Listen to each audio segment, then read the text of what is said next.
Assalamualaikum anak-anak. Jumpa lagi di channel SD Muhammadiyah 2 Pontianak dalam program SDM 2 Belajar.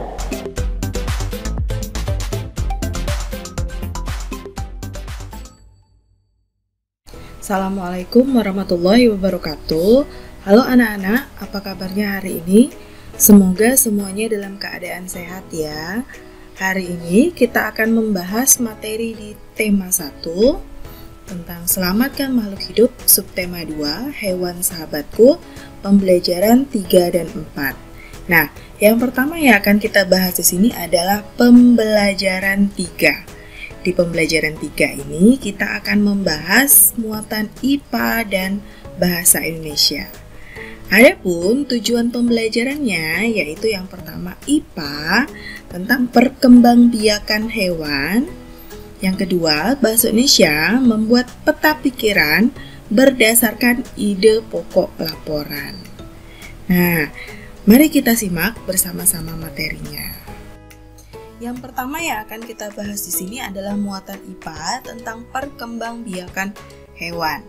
Nah, seperti yang sudah kamu pelajari sebelumnya di pembelajaran yang lalu, kita sudah sedikit membahas tentang perkembangbiakan hewan. Nah, dalam perkembangbiakan hewan itu dibagi menjadi beberapa jenis. Nah, yang pertama ini adalah vivipar. Apa itu vivipar? Nah, vivipar ini adalah hewan yang berkembang biak dengan cara melahirkan. Nah, embrio hewan vivipar ini tumbuh di dalam tubuh induknya. Jadi, hewan ini merupakan ciri hewan mamalia. Jadi, di dalam rahim, embrio itu akan mendapatkan makanan hingga siap dilahirkan. Hewan-hewan yang berkembang biak dengan melahirkan antara lain kucing, harimau, kera, kelinci, sapi, kambing, gajah, paus, dan lumba-lumba. Berikutnya, yang kedua itu adalah ovipar. Nah, ovipar ini adalah perkembangbiakan hewan dengan cara bertelur. Nah, embrio atau calon individu baru tumbuh di dalam telur. Selanjutnya, telurnya itu akan dikeluarkan dari tubuh hewan betina.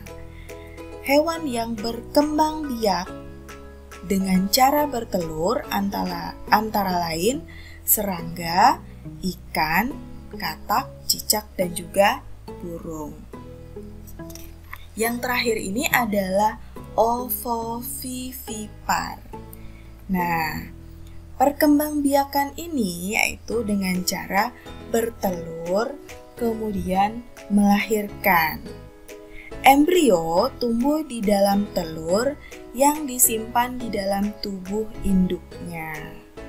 Kemudian, setelah menetas, individu baru akan dikeluarkan dari tubuh induknya dengan cara melahirkan. Nah, perbedaan antara hewan vivipar dan ovovivipar adalah pada hewan vivipar, embrio akan mendapat makanan dari induknya. Sedangkan pada hewan ovovivipar, embrio tidak mendapat makanan dari induknya, tetapi dari dalam telur yang mengandung cadangan makanan.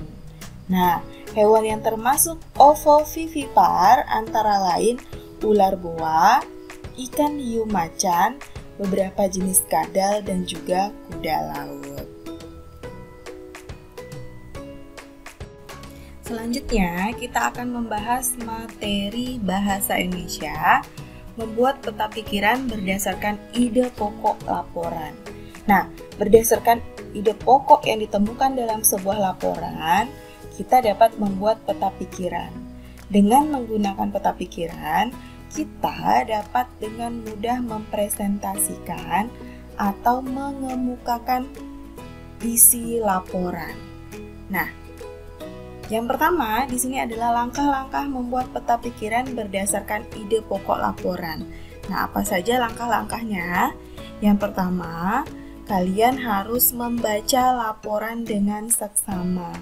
Jadi, laporan itu harus dibaca dengan teliti dan secara keseluruhan. Kemudian yang kedua, mencatat setiap kata kunci yang terdapat dalam laporan. Serta yang ketiga, membuat daftar ide pokok setiap paragraf. Nah, untuk membuat sebuah laporan, gunakan kata tanya apa, di mana, kapan, siapa, mengapa, dan bagaimana untuk menemukan gagasan utama dan informasi dari laporan. Selanjutnya, kita akan membahas pembelajaran 4. Nah, di pembelajaran 4 ini kita akan membahas PPKN dan Bahasa Indonesia. Nah, dalam pembelajaran PPKN kali ini kita akan membahas tentang penerapan nilai sila keempat Pancasila. Nah, sebelumnya kan kamu telah mengetahui nilai-nilai yang terkandung dalam sila keempat Pancasila. Nah, sila keempat ini kan menjadi pedoman dalam menyelesaikan masalah yang menyangkut kepentingan bersama. Sesuai dengan sila keempat Pancasila, penyelesaian masalah sebaiknya dilakukan dengan cara musyawarah untuk mencapai mufakat. Nah, salah satu pengamalan sila keempat Pancasila itu adalah mengikuti pemilihan umum. Pemilihan umum ini adalah proses memilih seseorang untuk mengisi jabatan-jabatan politik tertentu. Pemilihan umum ini merupakan pengamalan demokrasi Pancasila. Nah, berikut ini adalah contoh pengamalan sila keempat Pancasila dalam kehidupan sehari-hari.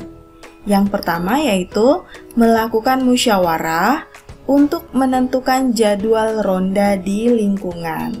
Ini juga salah satu pengamalan sila keempat Pancasila.